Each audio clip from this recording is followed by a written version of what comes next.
Ke-31 orang yang sedang menjalani pemeriksaan polisi tersebut terdiri dari panitia penyelenggara, Kesbangpol Kota Makassar, pihak rumah sakit dan dinas pariwisata.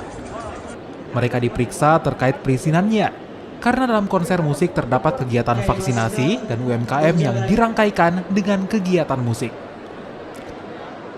Ini kami masih minta keterangan ya dari masing-masing pihak. Kemudian untuk sampai saat ini sudah ada 31 orang yang kami periksa, baik itu dari panitia, Kesbangpol, rumah sakit ataupun dari dinas pariwisata. Dan itu nanti akan pasti berlanjut untuk pemeriksaan dari instansi terkait yang untuk mengeluarkan izin. Seperti itu. Kalau dari pemeriksaan sementara bagaimana Bang? Itu izinnya sebenarnya itu untuk kegiatan apa? Itu sebenarnya untuk izinnya itu memang untuk izin kegiatan vaksinasi dan juga untuk kegiatan UMKM.